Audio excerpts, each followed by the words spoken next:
ایک عورت شام کے وقت ایک کنوارے نوجوان کپڑا فروش کی دکان کے دروازے کے پاس جا کر بیٹھ گئی۔ جب وہ نوجوان دکان بند کرنے لگا تو اسے وہ عورت نظر آ گئی۔ دکاندار نے کہا، اللہ کی بندی، شام کے وقت تم یہاں کیا کر رہی ہو؟ کیا پریشانی ہے؟ عورت نے کہا، میں کسی سہارے کی تلاش میں ہوں، میرے پاس کوئی رہائش نہیں۔ دکاندار بولا، تم میرے ساتھ گھر چل سکتی ہو، جہاں تمہیں آج کی رات گزارنے کا موقع مل جائے گا۔ عورت بولی، ٹھیک ہے۔ دکاندار اس عورت کو لے کر اپنے گھر گیا۔ دونوں میں بہت بات چیت ہوئی اور نوجوان نے خود ہی پیشکش کر دی، کیوں نہ میں تم سے شادی کر لوں۔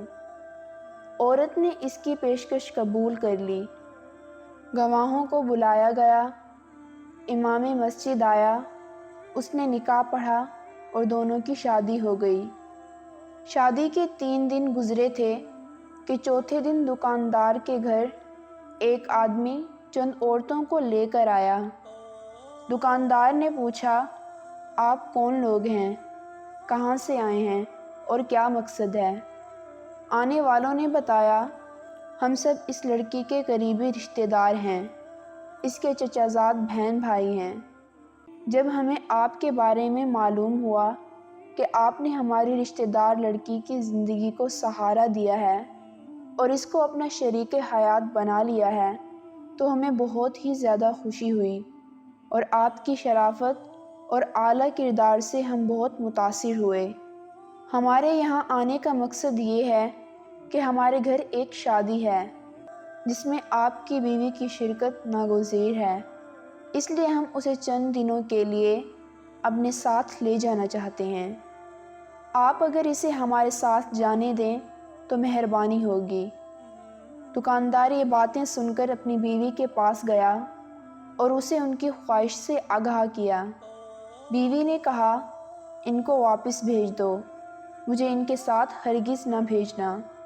ان کے سامنے یہ کہہ کر قسم کھا لو کہ اگر میری بیوی 1 ماہ سے پہلے میرے گھر سے نکلی تو میں اس کو طلاق دیتا ہوں، کیونکہ یہ لوگ مجھے واپس لے جائیں گے تو تمہارے خلاف ورگلائیں گے، کیونکہ میں نے ان کی اجازت کے بغیر تم سے شادی کر لی ہے اور ان کا گھر چھوڑ کر آئی ہوں۔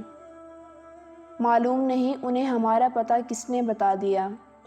بیوی کی بات سن کر دکاندار گھر سے باہر نکلا اور مہمانوں کے سامنے بیوی کے مشورے کے مطابق طلاق کی قسم بھی کھا لی کہ اگر یہ 1 ماہ سے پہلے گھر سے نکلی تو اس کو طلاق دوں گا۔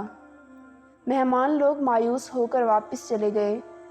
نوجوان حسب معمول اپنی دکان پر چلا گیا، مگر اس کا ذہن اور خیال مسلسل اپنی بیوی کی طرف تھا۔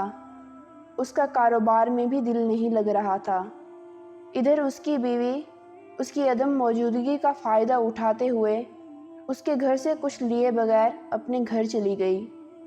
جب دکاندار گھر واپس آیا تو دیکھا کہ بیوی گھر میں موجود نہیں ہے۔ جب وہ ڈھونڈنے لگا تو کسی نے اسے بتایا کہ وہ عورت آپ کا گھر چھوڑ کر چلی گئی، اور یہ بھی بتایا کہ اس عورت نے اپنے پہلے شوہر کے لیے حلال ہونے کی خاطر یہ ڈرامہ کیا تھا جس نے اسے 3 طلاقیں دے دی تھیں۔ لوگوں کو چاہیے کہ وہ اس قسم کے مکروہ فریب سے ہوشیار رہیں اور لوگوں کے حیلوں اور بہانوں کے اسرار و رموز کو سمجھنے کی کوشش کریں۔